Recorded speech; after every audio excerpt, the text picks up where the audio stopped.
계시록 12장 미갈과 전투에서 피한 사단의 핍박이라는 주제를 가지고 같이 알아보도록 하겠습니다. 계시록 12장은 신천지에서 굉장히 중요한 장이라고 얘기를 합니다.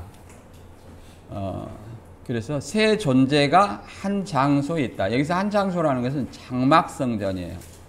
장막성전에서 세 존재가 있었다는 것은 유재열, 이만희, 그 다음에 오목사를 얘기해요.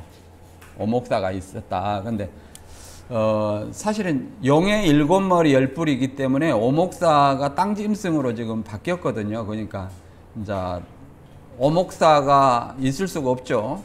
청지기 교육원과 한 자리에 있어야 되는데 이게 논리가 안 맞죠. 아무튼 이 오목사가 이 세 존재가 하나 되어 있다고 얘기를 했는데 이것이 우리가 이합번에 봤듯이 이만희 씨는 67년에 들어가 가지고 71년에 나왔다고 그랬죠.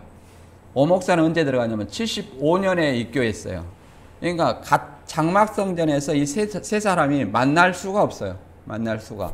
그리고 71년 이탈해서 다시 이만희 씨는 장막성전에 들어간 적이 없습니다. 그래서 만날 수가 없고 이 말이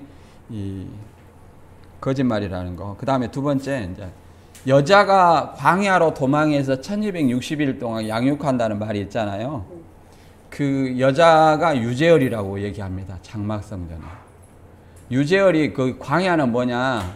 미국 웨스트민스터 신학교라고 얘기해요. 그래서 신학교에서 박사학위를 3년 반 만에 받았다. 이렇게 얘기를 합니다. 그거 실상이라고 얘기를 하는데 이 유재열 씨가 고위 중퇴로 17살에 신앙을 시작했어요. 17살에 이제 장막성전에 그 신앙을 시작했어요. 그래서 고위 중퇴이기 때문에 박사학위를 받을 수 있을까요? 고위 중퇴가 없죠. 그래서 우리는 이제 신천지에서 왜 그걸 믿냐? 무비판적으로 받아들이는 거예요. 그냥 받아들이는 거예요.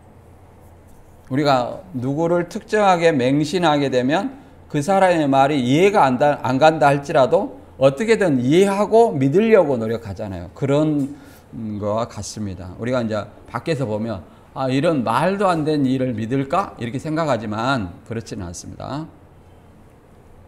그 다음에 여자가 낳은 아이가 있었죠. 여자가 낳은 아이는 유재열에게서 낳은 이만희 이렇게 얘기합니다. 근데 유재열의 영명이 삼손이에요. 삼손. 그럼 삼손은 사사시대 사사잖아요.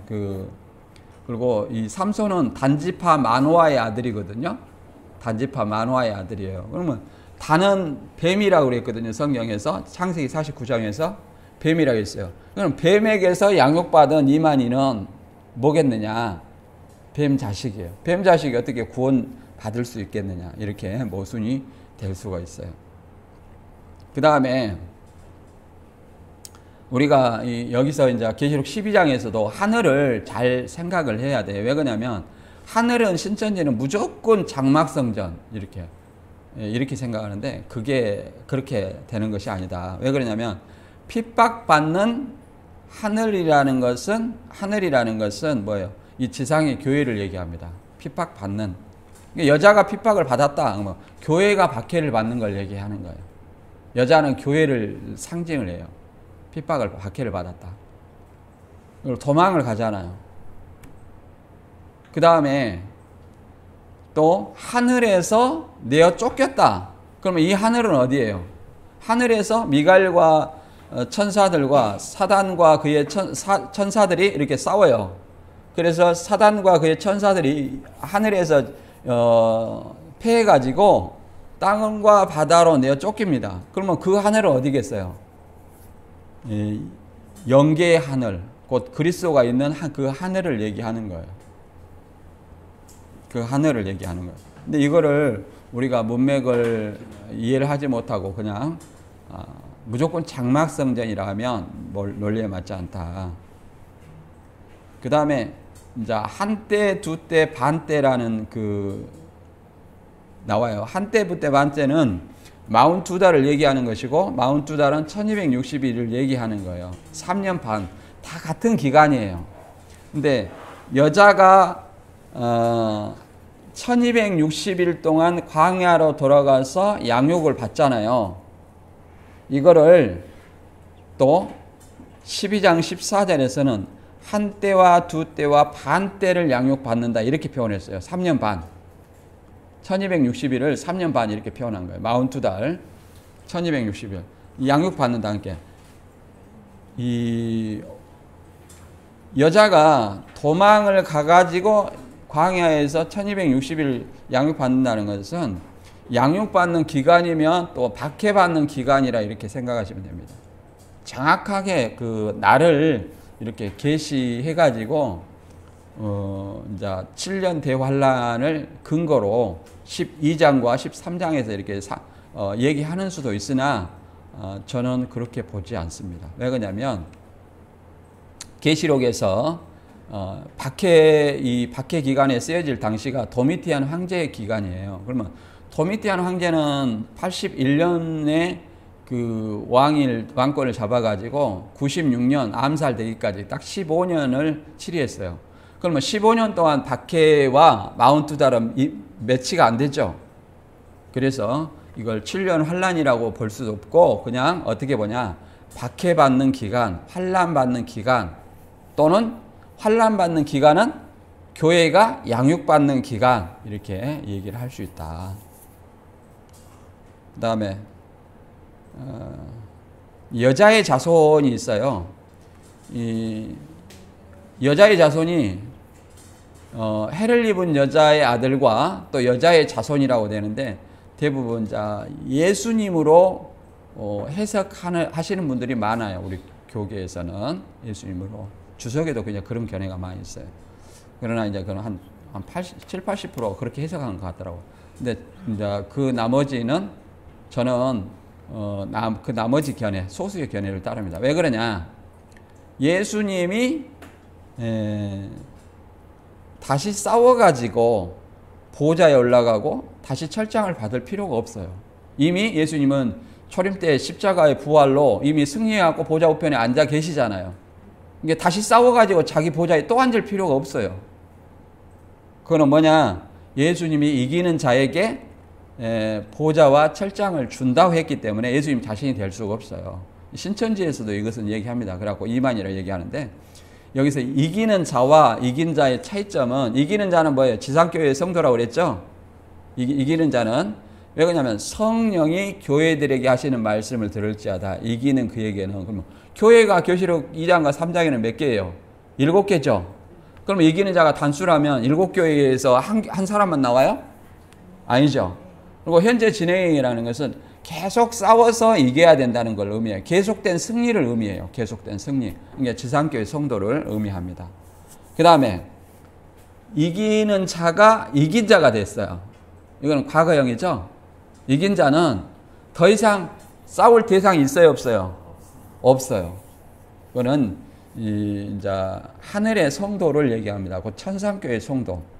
왜 하늘의 성도를 곧 주 안에서 죽은 자, 주 안에서 죽은 자를 얘기하는데 그를 왜 하늘의 성도고 승리자, 이긴 자 또 승리자라고 얘기하느냐?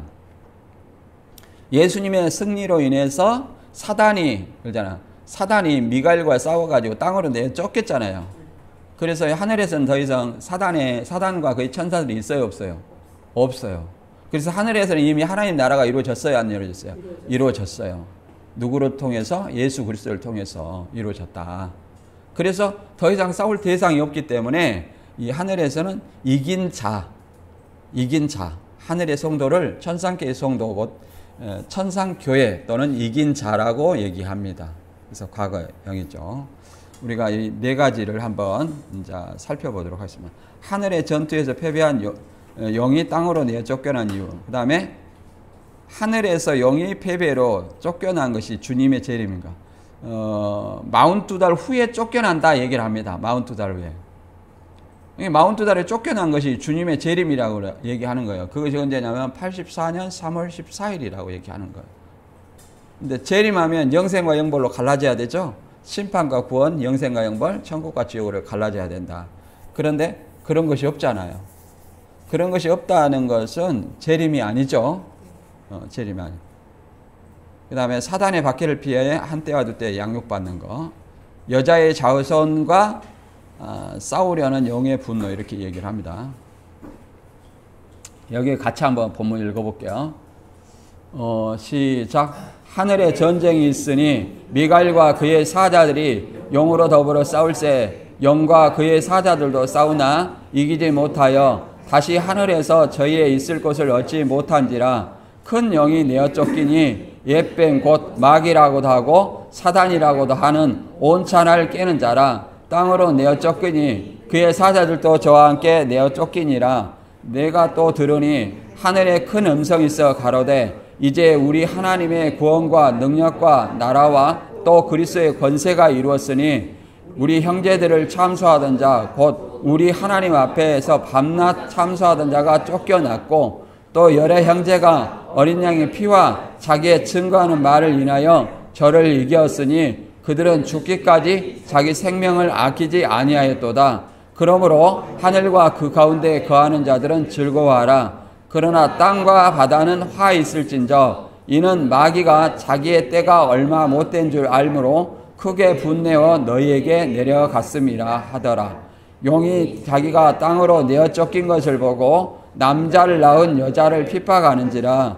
그 여자가 큰 독수리의 두 날개를 받아 광야 자기 곳으로 날아가 거기서 그 뱀의 낯을 피하여 한 때와 두 때와 반 때를 양육받음에 여자의 뒤에서 뱀이 그 입으로 물을 강같이 토하여 여자를 물에 떠내려가려 하되 땅이 여자를 도와 그 입을 벌려 용의 입에서 토한 강물을 삼키니 용이 여자에게 분노하여 돌아가서 그 여자의 남은 조산 곧 하나님의 계명을 지키며 예수의 증거를 가진 자들로 더불어 싸우려고 바다 모래 위에 섰더라. 아멘. 이제 여기서 이제 12장의 내용을 이렇게 살펴보면 이제 해를 입은 여자와 아이와 붉은 용이 세 존재, 배도자와 멸망자, 구원자가 한 장소, 곧 장막성전에 있었다 이렇게 얘기합니다. 그러나 그런 적이 없다. 왜냐? 장막성전을 하늘이라 하고 이만희는 67년에 입교해 가지고 71년에 이탈했어요. 근데 유재열은 66년에 이제 장막성전을 세워가지고 75년에 감옥 가고, 그 다음에 오목사는 75년에 입교했기 때문에 오목사를 만날 일이 없겠죠. 예. 그리고 71년에 이 탈퇴 후 간 적이 없으니까 75년에 그 장막성전에 입교한 오목사를 만날 수 있어요, 없어요? 없죠.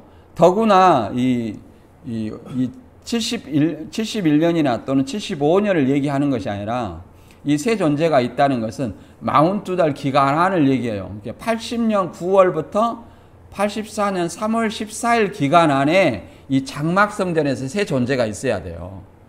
근데 그런 사실이 없잖아요. 소설이다.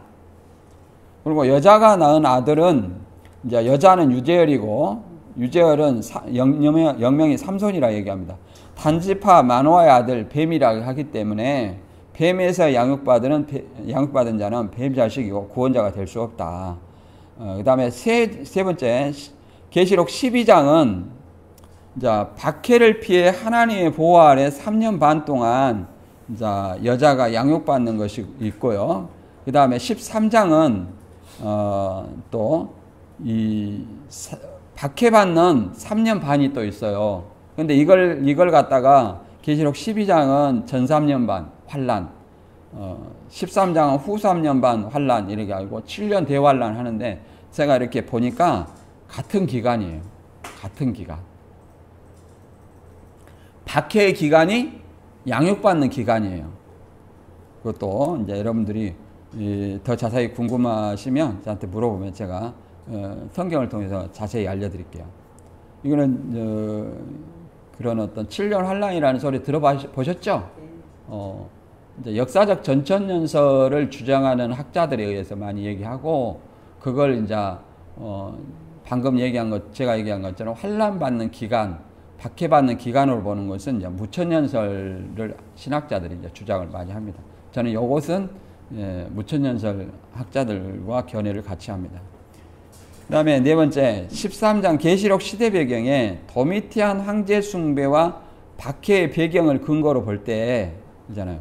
여기 7년 환란이 이제 좀 맞지 않다는 것은 도미티안 황제 숭배와 박해의 배경을 근거로 볼 때 죄의 기간이 81년에서 96년으로 15년 박해를 얘기하는 거예요. 그러니까 이 15년 박해인데 어떻게 42달 또는 7년이라고 할 수 있겠느냐? 맞지 않다. 그래서 이거를 박해받는 3년 반은 사단의 박해받는 기간이며 하나님의 보호받는 기간, 양육받는 기간 이렇게 이해를 합니다. 제가 역사적 전천연설을 믿어도 이 7년 환란은 성경에 맞지 않다고 생각해서 이거는 무천연설 학자가 주장하는 그냥 박해받는 기간, 하나님의 그 양육받는 기간 이렇게 봅니다. 우리가 반복은 계속 했으니까 간단하게 하고 넘어갈게요. 2장과 3장을 이제 배도한 7교회, 배도한 7사자 얘기하지만 서머나와 빌라델비아 교회는 배도하지 않았다. 배도한 교회는 항상 뭐가 있어요? 회개하라는 말이 있어요. 근데 회개하라는 말이 없어요. 서머나와 빌라델비아 교회는. 오히려 내 이름을 배반하지 않았다. 이렇게 빌라델비아 교회한테 얘기하고 서머나한테는 충성된 증인 안디바 얘기를 하죠. 그 다음에 4장에서는 이제 4장부터 22장 5절까지가 예언이에요. 예언이지만 구약의 지명이나 인명 또는 그 도미티안 황제 시대를 배경으로 해서 이 계시록 예언을 베풀었다는 사실을 알아야 됩니다. 그래서 4장에 하늘 보좌 환상을 봤어요. 그래서 하나님과 예수님이 있고 24장로들이 있고 7 등불 켠 것이 있고 보좌 앞에 4 생물이 있고 앞뒤에 눈들이 가득하더라. 4 생물들은 천사들의 어떤 리더가 되겠죠. 그 다음에 눈들도 천사들이에요. 천천만만의 천사 이렇게 봅니다. 그래서 신천지는 이걸 그대로 이 땅에 모방과 사칭을 하면서 그것을 실상으로 이루어졌다 이렇게 얘기합니다. 그러니까 실상이라는 것은 모방과 사칭, 사기다 이렇게 이해를 하시면 돼요.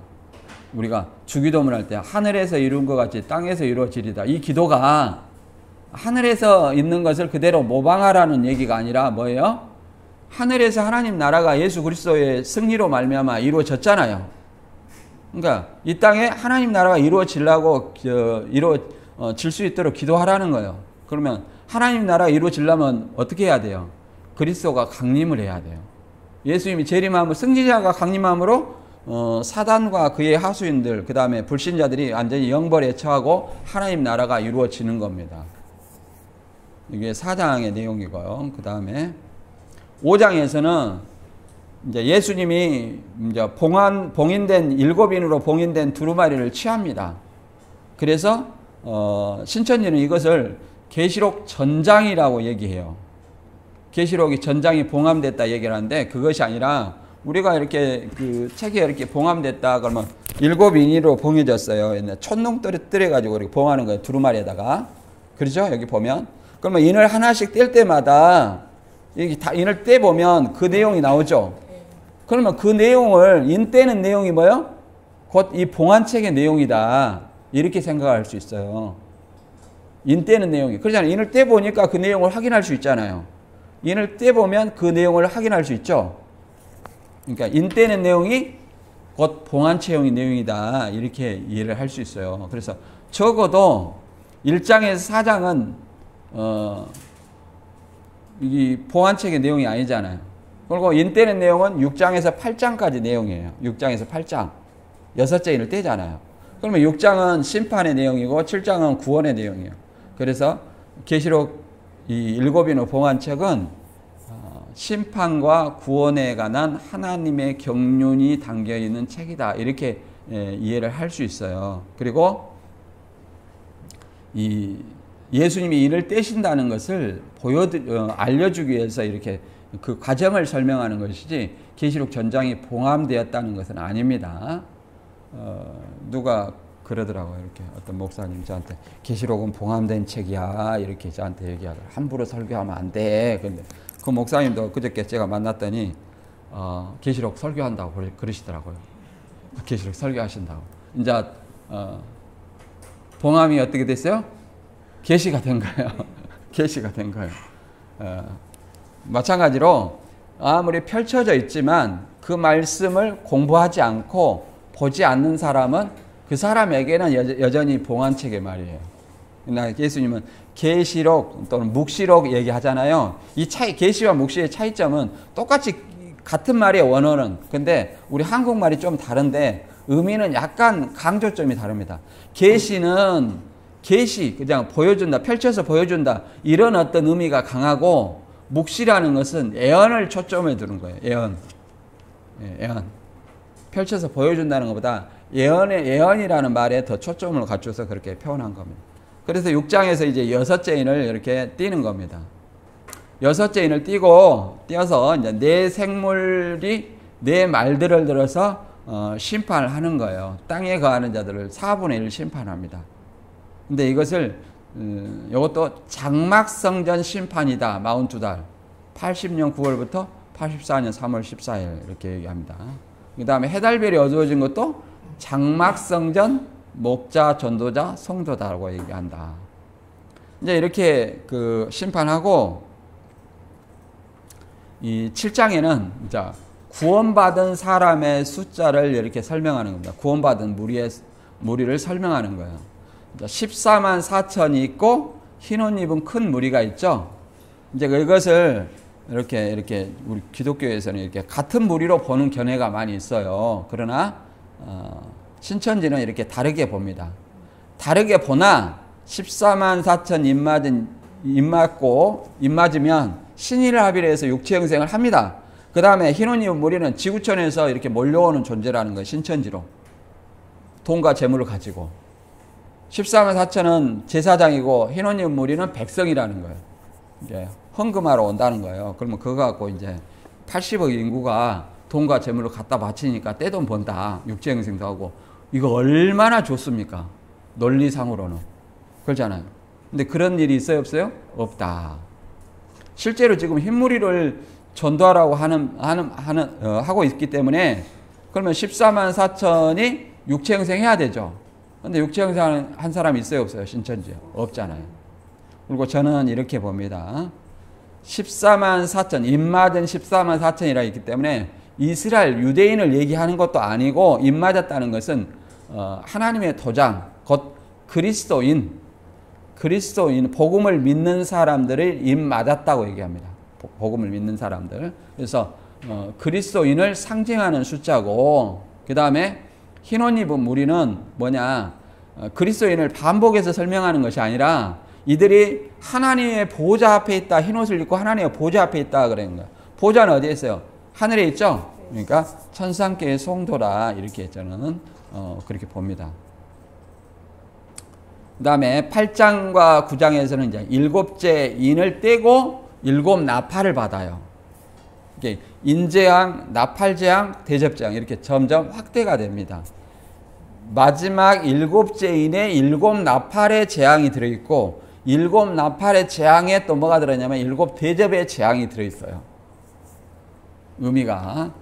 그래서 신천지는 이것을 6개의 나팔까지도 또 이게 안 좋은 거잖아요. 그러면 이것도 장막성전에서 42달 동안. 7째 나팔은 84년 3월 14일 날. 이게 불었다고 얘기합니다. 천사가 나팔 불죠, 이렇게. 천사는 영이니까 나팔은 육체다.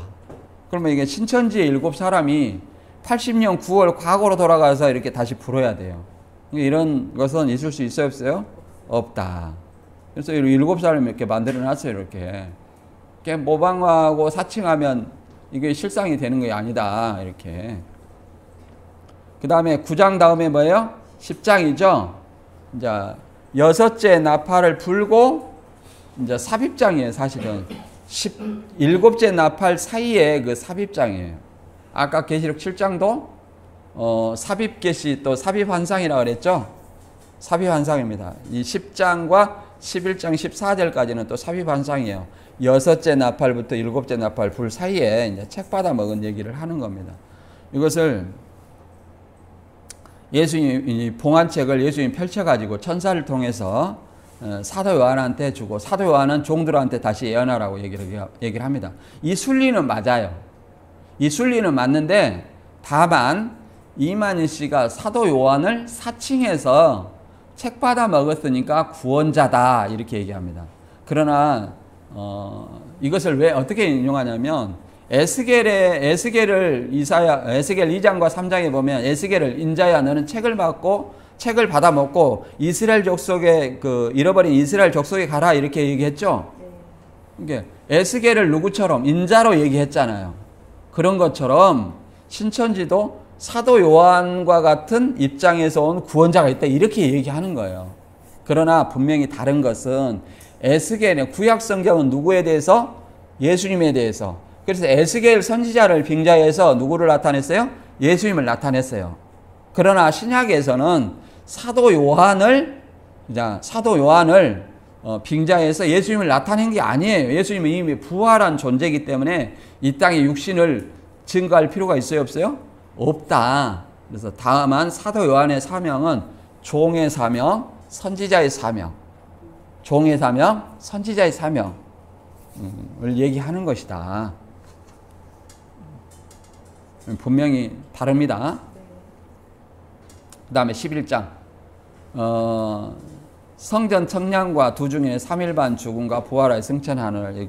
이거는 이제 11장에서 우리가 잘 봤듯이 이게 일수가 가장 많은 것인데 42달 동안 이방인이 거룩한 성 짓밟아요. 그때 두 증인이 1260일 동안 예언을 해요. 그러니까 이방인의 42달과 두 증인의 1260일 예언하는 기간이 같아요. 아까 박해받는 기간과 양육받는 기간이 같다 그랬죠? 여기도 마찬가지입니다. 여기서 두 증인 1260일을 예언해요. 이방인이 42달 기간 동안. 그런데 이제 신천지는 이것을 어떻게 보냐? 80년 9월부터 84년 3월 14일까지가 42달인데 이거를 계속 이제 말 바꾸기로 이렇게 얘기를 합니다. 이것은 생략을 할게요. 워낙 이거 얘기하면 오늘도 이것만 해도 다 시간이 가기 때문에 생략하고, 그 다음에 이게 예언을 다 마칠 때에 이제 짐승과 이 두 증인이 싸워요. 두 증인은 누구를 상징하냐면 그리스도인을 상징하는 겁니다. 그리스도인 또는 교회를 상징해요. 그리스도인 또는 교회. 그래서 두 증인이 이제 짐승과 싸워요. 싸워가지고 누가 이기냐면 짐승이 이기고 3일 반 동안 두 증인은 죽어요. 죽어가지고 3일 반 후에 생기가 저희 속에 들어가고 하늘로 올라가요. 여기서 하늘은 뭐예요? 하나님과 예수님이 계신 하늘 성소를 얘기하는 겁니다. 이건 뭘 얘기하느냐? 짐승에게 박해를 당하여서 순교한 것을 얘기하는 거예요.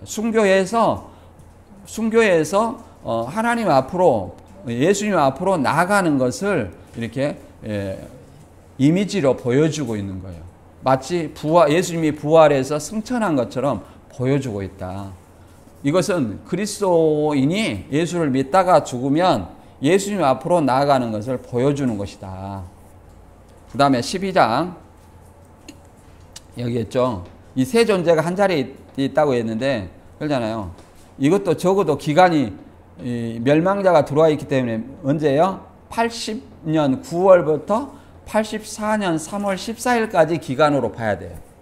그때 이 세 존재가 있어야 돼요. 근데 61년에서 71년 이탈 후에 이만 씨는 장막성전에 간 적이 없어요. 그리고 오목사는 75년에 입교해 있어요. 그러니까 이만 씨하고 오목사하고 만날 일이 있어요? 없어요? 없죠? 그러잖아요. 그리고 더구나 80년 9월부터 84년 3월 14일까지는 또 만난 적이 없어요. 이만희 씨는 유재열을 명예훼손해가지고 80년 10월 27일 날 감옥 가고 10월 28일 날 유재열은 미국에 갔다고 얘기를 합니다. 그것도 거짓말. 미국 박사학위 따로 갔다고 얘기해요. 그러나 그것도 거짓말이죠. 왜? 중졸이 박사학위를 받을 수 없거든요. 자, 그래서 최근에는 어떻게 말을 바꿨냐면 말씀이 없는 곳이 광야다.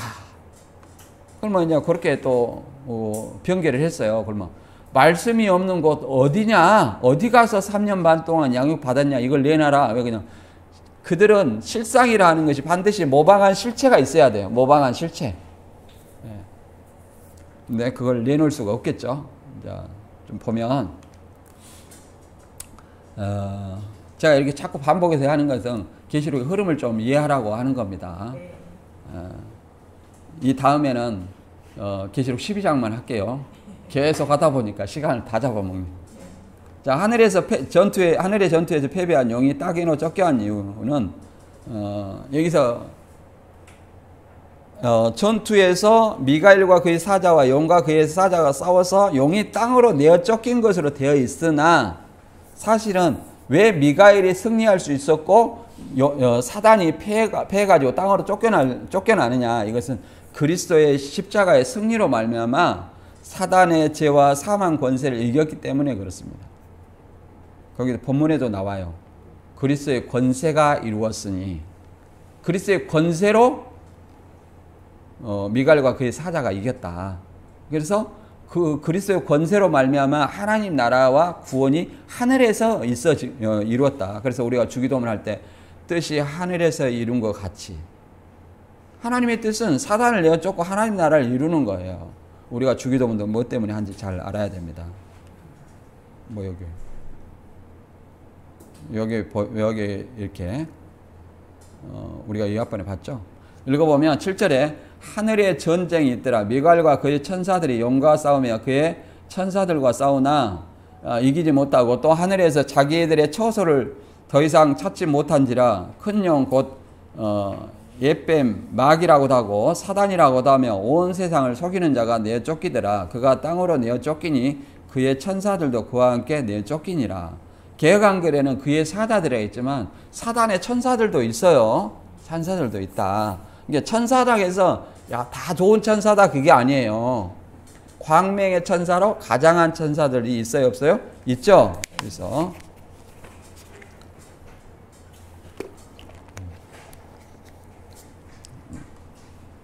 창세기 3장 15절에 이제 이걸 원시복음이라고 많이 이제 교수님들은 얘기해요. 학자들은 내가 너로, 뱀에게 얘기하는 겁니다. 뱀과 여자에 대해서 얘기하는 거예요. 너로 여자와 원수가 되게 하고 내 후손도 여자의 원수가 되게 하리니 여자의 후손은 내 머리를 상하게 할 것이요 너는 그의 발꿈치를 상하게 할 것이나.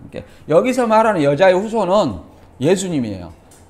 뱀의 머리를 상하게 한다는 것은 뱀을 완전히 심판하는 어떤 여자의 후손은 누구야? 예수 그리스도밖에 없다. 계시록 12장에 나오는 여자의 아들과는 좀 달라요. 다르다.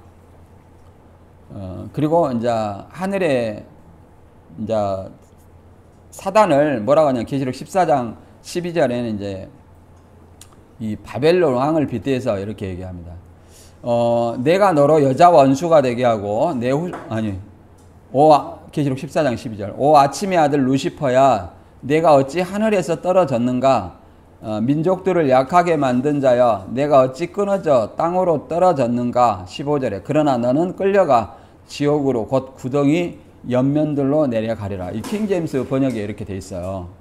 그래서 아침의 아들 누구예요? 루시퍼. 이렇게 이 루시퍼 천사도 하나님의 피조물이라는 얘기죠. 근데 하늘에서 어디였어요? 떨어졌다는 거예요. 교만해서 하나님과 대적하다가 떨어졌다는 거예요. 교만해서. 그래서 지옥 구덩이 맨 밑으로 내려가리라 이렇게 얘기합니다. 예수님은 이미 십자가 상에서 승리하실 것을 요한복음 16장 33절에 이미 선포를 하셨습니다. 아직 이기지 않았으나 이긴 것처럼 선포를 하는 것은 그렇게 승리할 것이기 때문에 이렇게 미리 선포하는 거예요. 이것을 너희에게 이름은 너희로 내 안에서 평안을 누리게 하려 함이라. 세상에서는 너희가 환난을 당하나 담대하라. 내가 세상을 이겼노라. 여기는 세상이라는 것은 사단의 세상이에요. 사단의 세상. 세상을 이겼노라. 여기서 이겼노라 가가형은 뭐냐? 예수님의 십자가로 사단의 죄와 사망 권세를 이겼다. 사망 권세. 그러니까 누구든지 예수 그리스도를 믿는 자는 이제 생명의 권세를 부여받을 수가 있어요. 생명을 누릴 수가 있다 이 말이에요. 사단은 어떻게 내어쫓냐? 무려 아마겟돈 전쟁 많이 얘기하죠, 세상에서. 아마겟돈은 사단과 그의 군대들을 심판하는 것인데, 사단과 그의 군대들을 핵폭탄으로 멸망할 수 있습니까? 핵폭탄에는 눈이 없어. 다 죽어요, 그 안에 있는 사람은. 어떻게 사단을 이기냐? 누가복음 10장 18절에서 20절 보면 예수께서 이르시되 사단이 하늘로부터 번개같이 떨어지는 것을 내가 보았노라. 내가 너희에게 뱀과 정갈을 밟으며 원수의 모든 능력을 제어할 권능을 주었으니 너희를 해할 자가 결코 없으리라. 그러나 귀신들이 너희에게 항복하는 것으로 기뻐하지 말고 너희 이름이 하늘에 기록된 것으로 기뻐하리라 하시니라. 예수님이 이제 제자들에게 70명의 제자들에게 복음을 들고 전파하라고 얘기를 한 거예요. 이것을 이렇게 표현하는 겁니다. 그러면 사단을 이기는 것은 뭐예요? 복음이에요. 복음의 권능밖에 없다. 제자들이 뭐 다른 걸 했을까요? 복음 전파를 했죠. 예수가 그리스도라는 것을 전파를 한 거예요. 그래서 사단이 하늘로부터 번개같이 떨어진 것을 보았다 이렇게 얘기하잖아요. 그리고 원수의 모든 능력을 제할 권능. 이 속에는 뭐 있어요? 귀신들도 있죠. 귀신들도 항복했다 이렇게 얘기를 합니다. 너희 이름이 하늘에 기록된 것은 내가 예수 그리스도를 믿음으로 우리의 시민권이 어디예요? 하늘에 있는 거예요. 하늘에. 이 시민권을 결코 우리가 가벼이 여겨서는 아니 됩니다. 자, 그 다음에 이 사단의 천사들도 있죠. 고우 11장 13절에 보면 그런 사람들은 거짓 사도요 속이는 일꾼이니 자기를 그리스도의 사도로 가장하는 자들이니라. 이것이 이상한 일이 아니라 사단도 자기를 광명의 천사로 가장하나니 그러므로 사단의 일꾼들도 자기를 의의 일꾼으로 가장하는 것이 또한 대단한 일이 아니라 그들의 마지막은 그 행위대로 되리라. 그렇죠? 계시록 12장에 사단과 그의 천사들이 있었죠. 그러니까 사단의 천사들도 있어요. 그런데 무슨 천사로 가장한다? 그리스도의 천사, 하나님의 천사로, 광명의 천사로 가장한다. 그러니까 그의 일꾼들도 누구 천사로? 누구도 그리스도의 일꾼으로 가장하는 것이 당연하다. 의의 일꾼으로 가장하는 것이 당연하다. 이렇게 얘기합니다. 우리는 그래서 양의 탈을 쓴 예리를 주의하라 하는 것처럼 다 하나님의 목자라고 하지 누가 사단의 목자라고 합니까? 그렇죠? 우리는 이제 사람을 볼 때 어떻게 보냐면 하나님 교육할 때 이 목사님 스펙을 보는 거예요. 다 스펙을 보고 그 다음에 교단의 크기 이런 걸 보는 거예요. 이걸 보고 그 다음에 뭐요?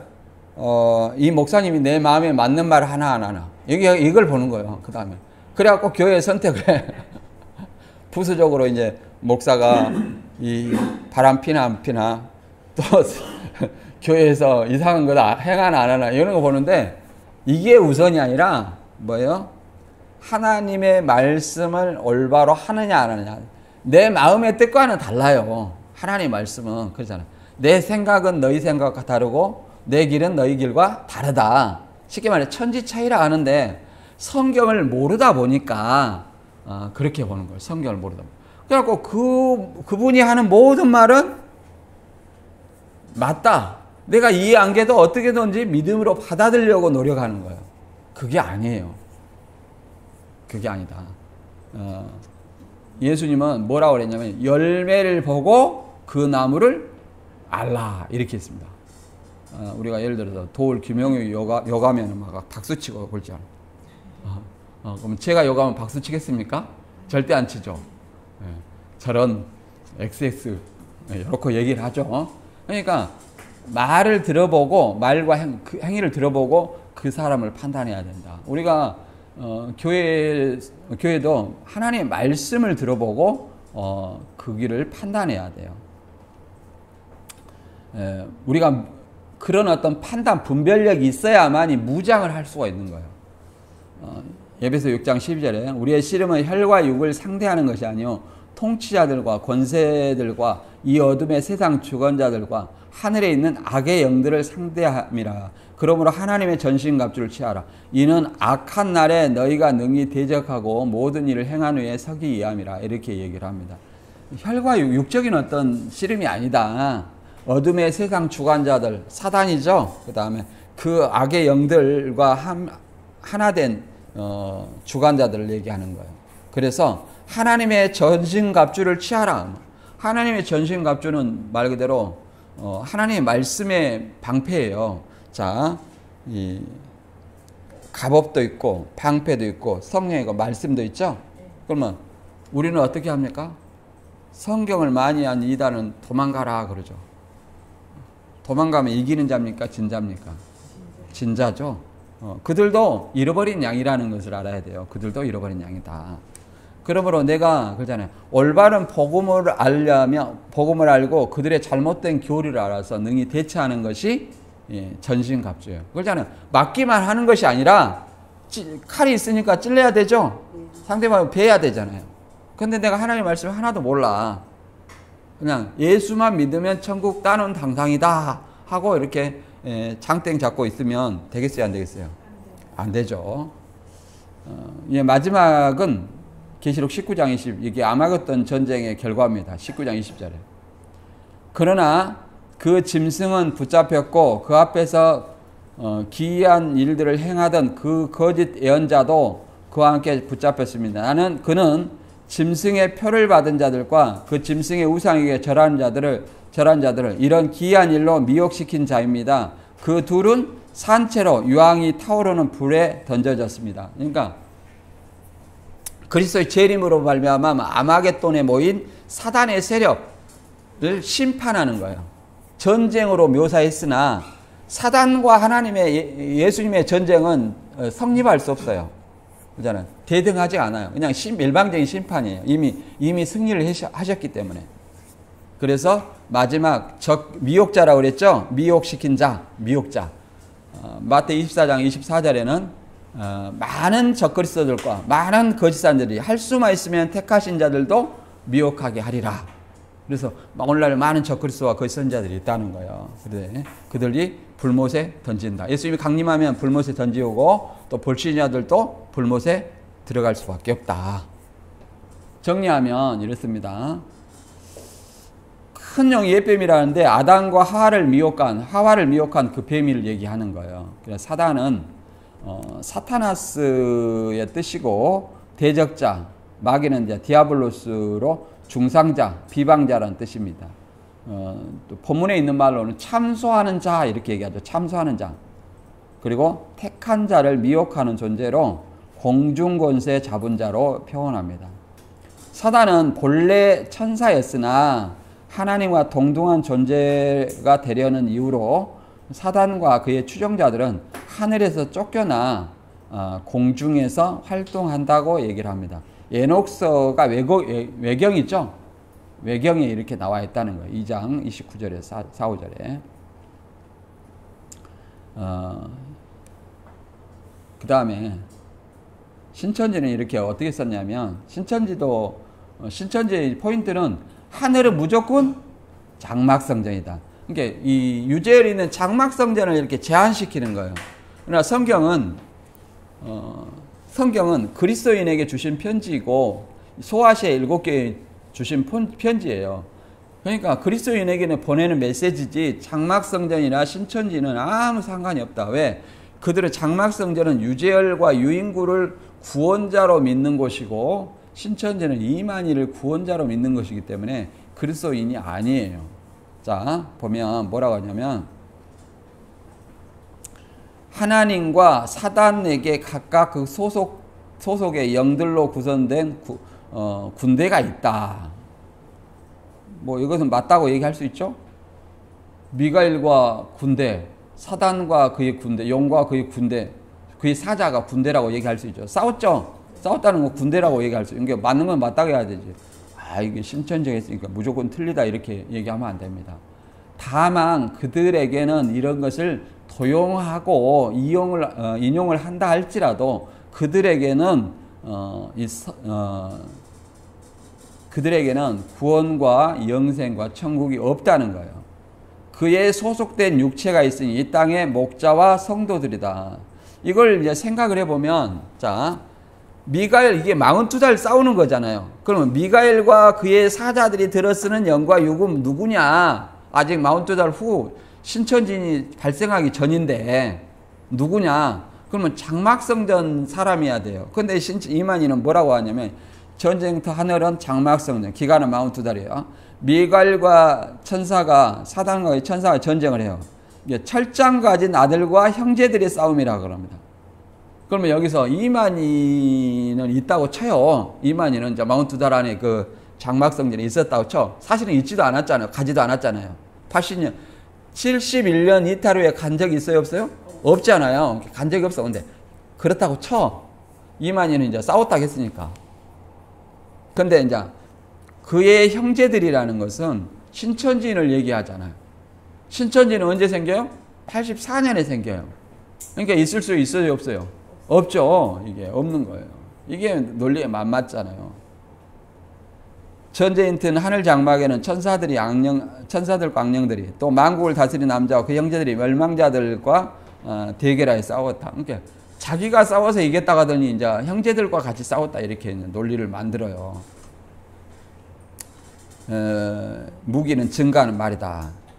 계시록 12장 11절에서 하는 말을 얘기하는 겁니다.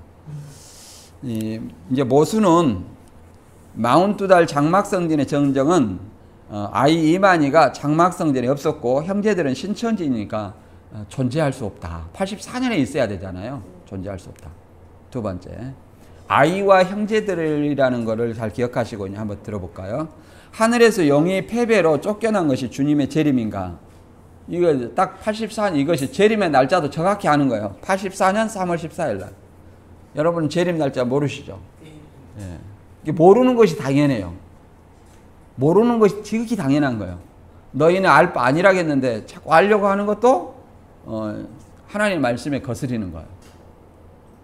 이게 일곱 머리 열부를 노마 왕 황제냐 세상의 왕이냐 그 다음에 청지기 일곱 목사. 신천지는 이제 청지기 일곱 목사라고 얘기하는 겁니다. 청지기 일곱 목사. 이 하늘별 3분의 1이 붉은 용의 꼬리에 하늘별 3분의 1을 떨어뜨린다. 꼬리는 일곱 머리가 바다에서 올라온 짐승이라면 그의 꼬리는 땅에서 올라온 짐승 거짓 선지자를 얘기하는 거예요. 자, 12장 10절 이제 보겠습니다. 자, 용이 하늘에서 쫓겨났죠. 그의 사자들과. 그러면 하늘에서는 이제 말 그대로 그 사단과 그의 천사들이 있어요, 없어요? 없죠? 12장 10절 그 다음의 얘기입니다. 그때 내가 들으니 하늘에서 큰 음성이 이렇게 울려 나왔습니다. 이제 우리 하나님의 구원과 능력과 나라가 이루어지고 하나님이 세우신 그리스도의 권세가 나타났다. 우리 동료들을 헐뜯는 자, 우리 하나님 앞에서 밤낮으로 그들을 헐뜯는 자가 내쫓겼다. 이렇게 얘기합니다. 그러니까 그리스도의 권세가 나타남으로 이제 미가엘과 그의 사자들이 이긴 것이고, 그 다음에 그리스도의 권세로 말미암아 용이 쫓겨나니까 이제 그러잖아요. 하늘에서 이제 우리 하나님의 구원과 능력과 나라가 이루어졌다는 거예요. 그리스도 권세가 이루어지고. 그렇죠? 왜? 이 용과 그의 천사들이 쫓겨났기 때문에 하늘에서 하나님 나라가 이렇게 이루어진 거예요. 누구 때문에? 그리스도의 권세로. 그 다음에 12장 11절에 우리 동료들은 어린 양의 흘린 피와 자기의 증언한 말씀을 힘입어 그 악마를 이겨냈다. 그들은 죽기까지 목숨을 아끼지 않았다. 그러므로 하늘아 그 가운데 그리고 그 안에 거하는 자들아 즐거워하라.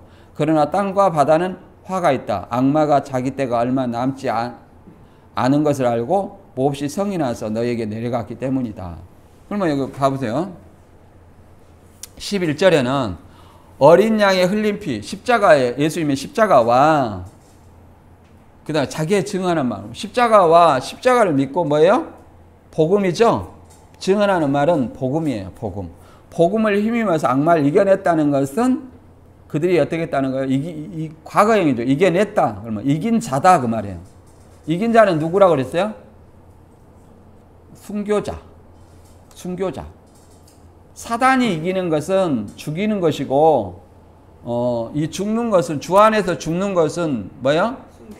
순교자고 이긴 자가 되는 거야. 하나님 편에서 이긴 자고, 죽음, 그리스도인의 죽음은 사단의 편에서는 이긴 것이지만 하나님 편에서는 그것이 순교가 곧 이기는 것이, 이긴 자가 되는 것이다. 그러잖아요. 그래서 그들은 죽기까지 자기 목숨을 아끼지 않았다. 그러니까 순교한 것을 의미합니다. 순교한 것. 순교자를 얘기해요. 근데 신천지는 이것을 알지 못하고 이거를 이만희와 그의 형제들이라고 얘기를 하는 겁니다. 살아있는 육신으로 표현하는 거예요. 죽은 자들, 순교자들인데. 그렇잖아요. 살아있는 사람한테 저 사람은 목숨을 아끼지 않고 싸웠어. 이렇게 얘기할 수 있나요?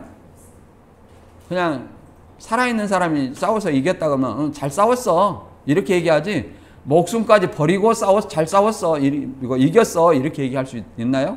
그렇지 않죠. 그 다음에 그러므로 이제 용과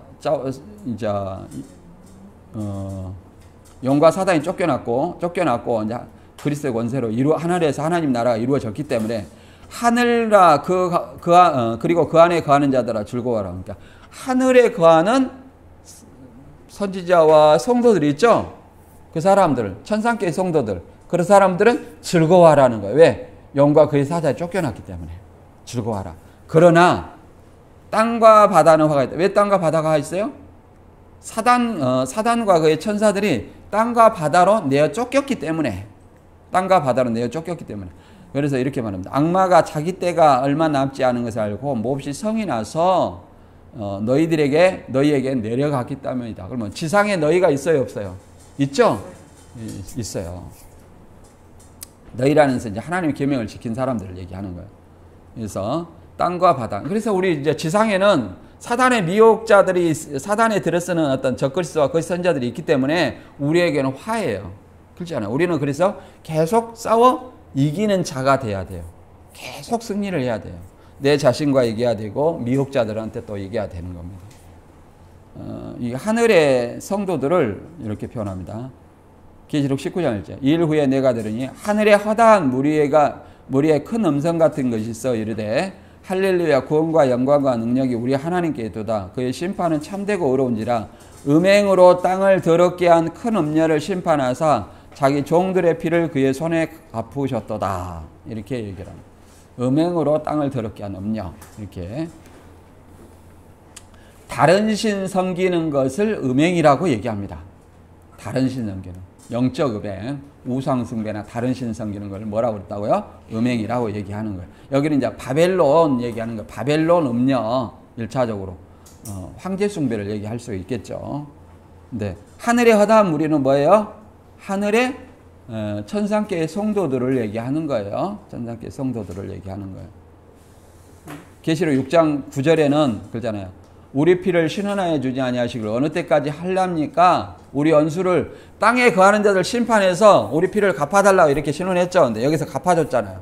음행으로 땅을 더럽게 한 음녀를 심판하사 그의 종들의 피를 그의 손에 갚았다. 이렇게 얘기하잖아요. 그러니까 이 허다한 무리는 뭐야?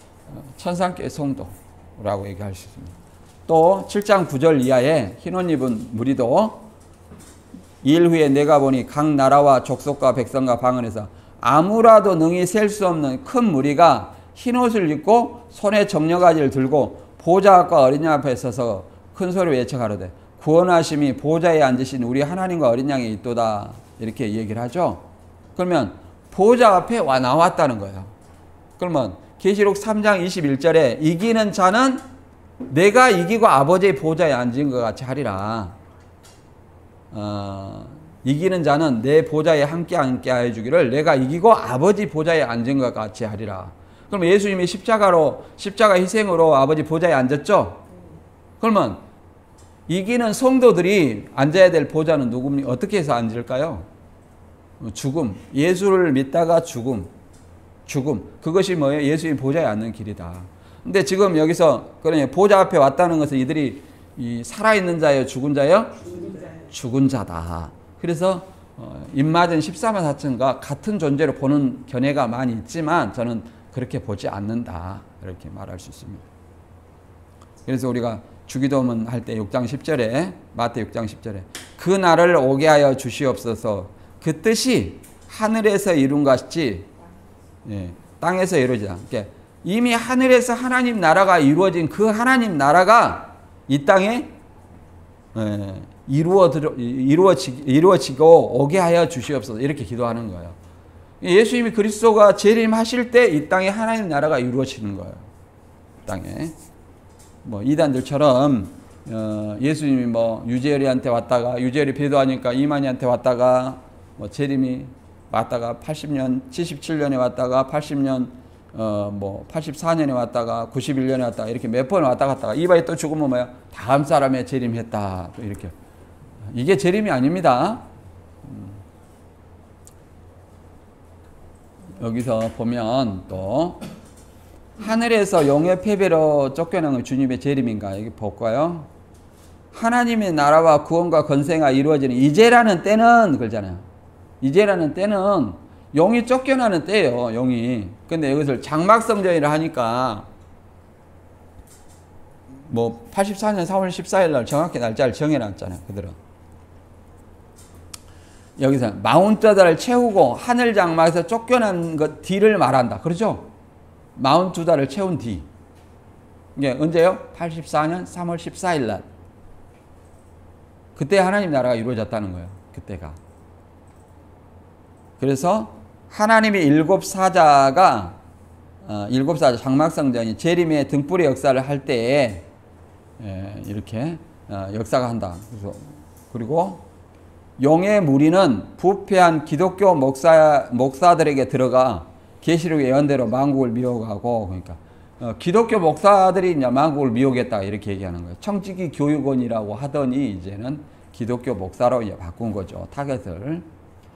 기독교 세계를 대표하는 하나님의 장막을 멸망시킨다는 게 유재열 장막 성전이 기독교를 대표하는 성전이다 이렇게 얘기하는 겁니다.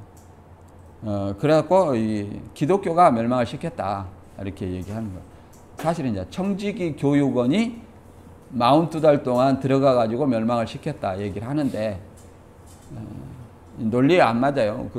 왜 그러냐면 아니 장막 성전도 자기들의 어떤 관리 감독의 권한을 갖고 있는데 어떤 사람이 초대하지 않는 곳에 이단이라고 가고 거기서 42달 동안 3년 반 동안 설교할 수 있겠습니까? 뭐 정명석이 교회 가고 설교할 수 있어요? 없잖아요. 유재열 장막성전에 허락 없이 들어가고 설교할 수 있어요? 없어요. 이게 불가능한 것을 그럴듯하게 얘기하니까 이걸 믿는 거예요.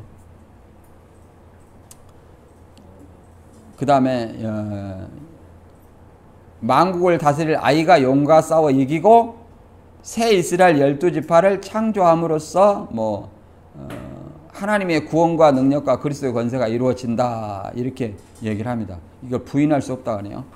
자, 이제라는 때는 42달 하나님 나라 구원과 권세, 이게 이제 주님의 재림이라고 얘기합니다. 나팔 불고 42달 뒤 장막성이 쫓겨난 뒤라고 이렇게 얘기해요. 용의 7머리 10뿔은 청지기 교육원 7 목자와 그에 속한 10장로 이렇게 얘기를 합니다. 그러나 이것의 모순이라면 재림 하나님 나라가 이루어졌다면 사단의 미혹이 없어져야 되고 사망이 없어지고 영생이 시작이 돼야 됩니다. 재림이 시작됐다면. 근데 있어요 없어요? 없죠?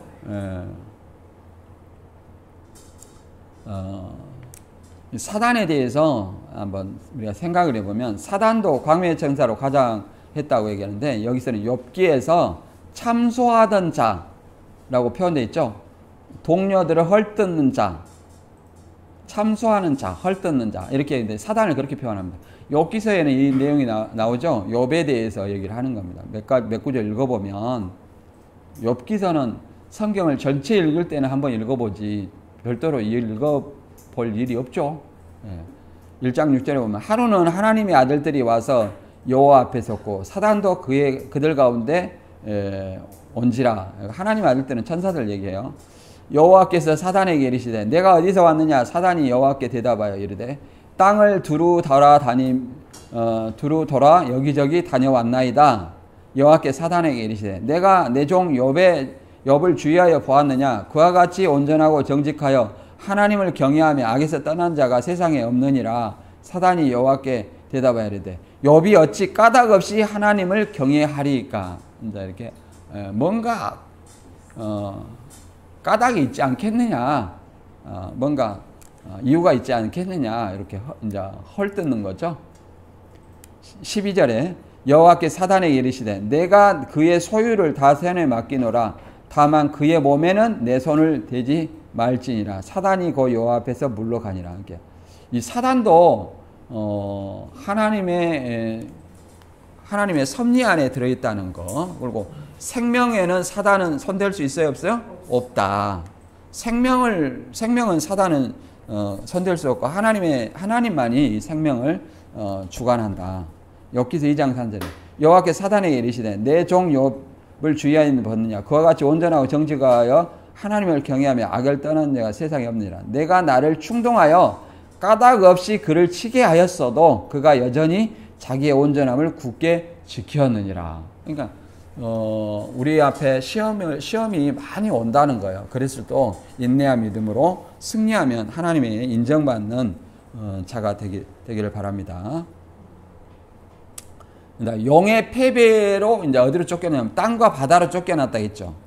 계시록 13장에서는 이제 땅과 바다에서 올라온 7마리의 뿔이 있고 땅에서 올라온 새끼양 같은 2뿔 가진 짐승이 있어요. 이들로 말미암아 이제 이들이 하나는 바다에서 올라온 짐승은 적그리스도를 상징하고 땅에서 올라온 짐승은 뭘 상징해요? 거짓 선지자를 상징합니다.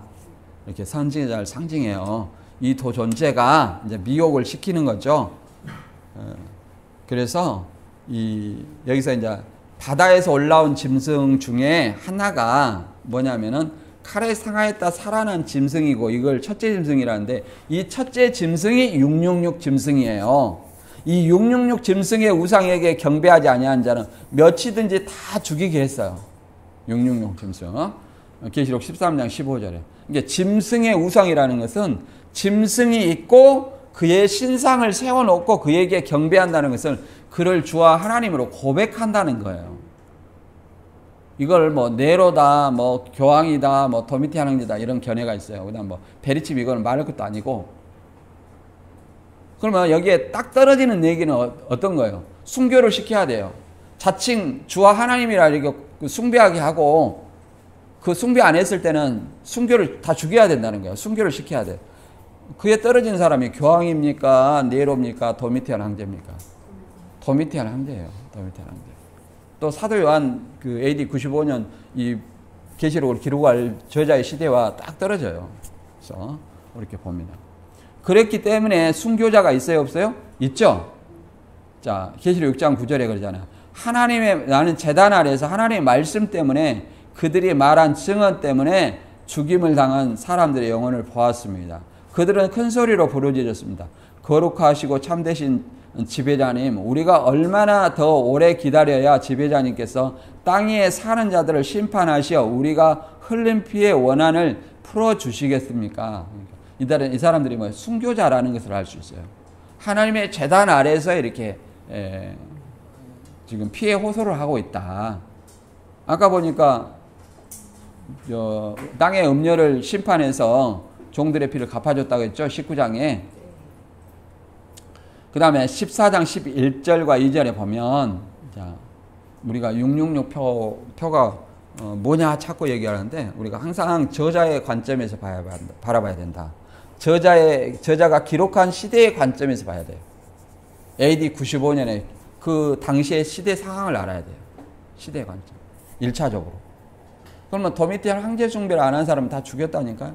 황제 숭배한 사람만 황제의 이름과 그 황제 숭배한 날짜가 적힌 그 도장을 찍어줬어요. 그 사람은 살았어요. 안 하면 죽어요. 어느 목사님은 길드라고 얘기하는데 이건 매매의 포인트를 맞춰서 얘기하는 거예요. 뭐 숭배 안 하면 죽느냐 사느냐 그 문제지 경배해가지고 표 받아가지고 매매한다 장사한다 그게 아니에요. 살아있는 사람은 모두가 매매를 합니다. 매매. 쉽게 말해서 경제활동을 한다. 다 경제활동을 하래요.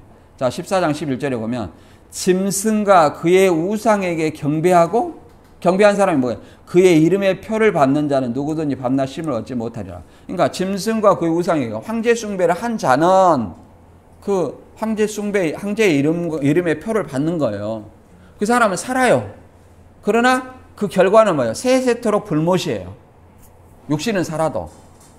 그래서 12절에 성도들의 인내가 여기 있나니 저희는 하나님의 계명과 예수에 대한 믿음을 지키는 자니라. 그러니까 이 땅에서도 지켜야 돼요. 지키면 이제 죽은 자예요. 하나님의 계명은 뭐예요? 자, 하나님의 계명은 다른 신 숭배하지 말라, 우상 숭배하지 말라. 그렇죠? 이게 음행이에요. 이걸 하는 것이 음행이에요. 영적 음행. 그 다음에 예수의 믿음은 육을 죽이는 자들을, 너희 몸을 죽이는 자를 두려워 말고 오직 영과 몸을 지옥에 멸하는 자를 두려워하라. 이렇게 얘기했잖아요. 그래서 하나님의 계명과 예수에 대한 믿음을 지키는 것은 뭐예요? 황제 숭배를 안 하고 순교하는 거. 그렇잖아요. 짐승과 우상에 경배하지 아니하는 자는 몇신이 다 죽이게 하더라. 그때 짐승과 우상에 경배하지 아니하여 그래서 죽음을 피하지 않는 그것이 진정한 믿음이라는 거예요. 그 사람들이 이제 계시록에서는 순교자들로 묘사되어 있습니다. 요한일서 3장 8절에는 죄를 짓는 자마다 마귀에게 속하나니 마귀는 처음부터 범죄함이라. 하나님의 아들이 나타나신 것은 마귀를 멸하려 함이라. 그렇죠? 예수 그리스도께서는 사단의 일을 멸하게 하기 위해서다. 이걸 정리하면 이제 구원은 예수 그리스도의 부활과 승천으로 보좌에 앉아서 승리를 성취한 거죠. 그러나 완전한 성취는 종말의 날에 있다. 완전한 사단의 심판은 종말의 날에 있다. 언제요? 종말의 날. 그리스도 재림 때 사단을 옥에 가두고 적그리스도와 거짓 선지자, 불신자들 완전히 불못에 던지는 것이다. 종말에. 그러니까 이기었다. 그러면 과거 얘기죠. 이긴 자를 얘기하는 거예요. 예수님의 십자가의 희생으로 승리했고 성도는 예수님의 피와 복음을 믿어 순교한 것을 이겼다 얘기를 합니다. 천상교회 성도. 제가 천상교회라고 하니까 신천지인들은 이걸 천상교회라는 개념을 잘 몰라요. 천상교회. 저도 신천지 처음 나가가지고 천상교회? 성교회 천상교회가 어디가 있어? 교회는 지상에 있지. 이렇게만 생각했어요. 근데 교회라는 뜻이 뭐예요? 에클레시아. 부르심을 받은 자들의 모임. 곧 그리스도인들의 모임이 뭐예요? 교회예요. 그리스도의 모임은 지상에만 있어요? 지상에만 있습니까? 하늘에도 있죠? 주 안에서 죽은 자들. 그들이 성도들이잖아요. 그리스도인이잖아요. 그래서 천상교회가 있다. 그것이 계시록 21장에서는 새 예루살렘으로 드러나죠. 그 다음에 하늘과 그 가운데 거하는 자들은 이게 그 천사나 순교자들, 선지자들과 성도들을 얘기합니다. 그 다음에 어린 양의 피와 증거로 이긴 자들, 천상교회 성도라고 얘기할 수 있습니다. 땅과 바다는 온 세상을 얘기해요. 온 세상. 사단의 활동지로 얘기합니다. 불신자를 상징하죠. 불신자. 하나님의 성도는 하늘 장막 또는 하늘에 거하는 자 이렇게 표현하죠. 너희에게 지상교회 성도들 얘기합니다. 그래서 지상교회를 뭐라고 그래요? 전투하는 교회. 그러니까 계속 이기는 자 이렇게 표현하죠. 이기는 자. 사단이 자기의 때가 얼마 남지 않음으로 분내어 내려갔다. 자기의 때는 언제까지야? 예수님의 재림 때까지. 자기가 심판받아서 불못에 들어갈 때까지. 자기의 때라고 말할 수 있습니다. 여기까지만 하고 다음에 예사할게요. 땅과 바다가 화 있을지냐 이렇게 했는데 신천지는 하늘에 거하는 자들은 이긴 자와 아이 형제들이요 그러잖아요. 자 봐보세요. 이것도 말이 안 맞죠? 하늘에 거하는 자들은 즐거워하라 그러는데 여기서 하는 영계의 하늘이에요. 영계의 하늘에서 용과 그의 천사들이 쫓겨났죠. 그러니까 즐거워하라는 거예요. 그럼 거기서 즐거워하는 사람이 누굽니까? 그 영계의 하늘에 있는 천상교회 성도들을 얘기하는 거예요. 선지자와 성도들을 얘기하는 거예요. 근데 여기는 뭐라고 그러냐면 아이와 그의 형제들.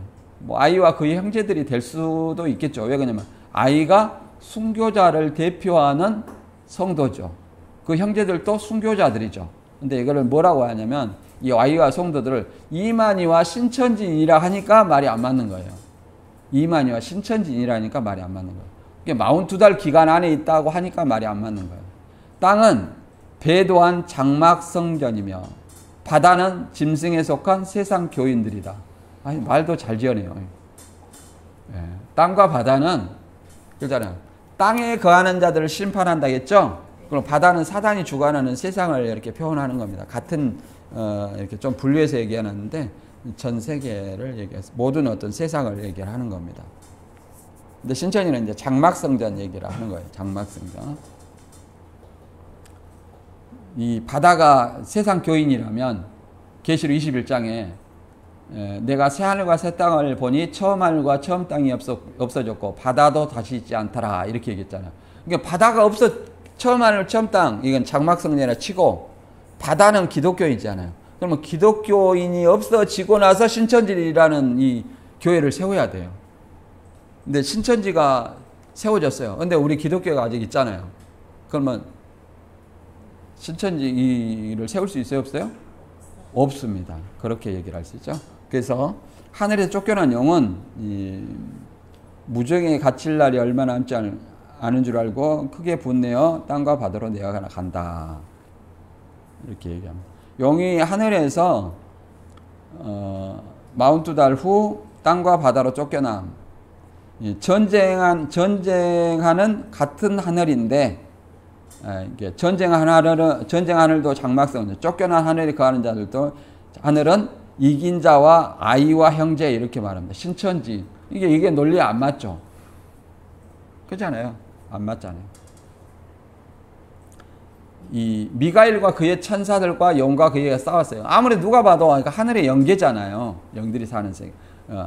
거기서 사단과 그의 천사들이 쫓겨났어. 그러니까 거기에 거하는 말 그대로 선지자들과 성도들이 기뻐해야 하는 거. 하늘에 거하는 자들 기뻐해야 되는데 이걸 여기서는 아이와 형제들이라고 말해도 맞죠. 맞기는. 근데 이것을 이 사람들이 순교자들인데 신천지라고 하면 이게 맞지 않다.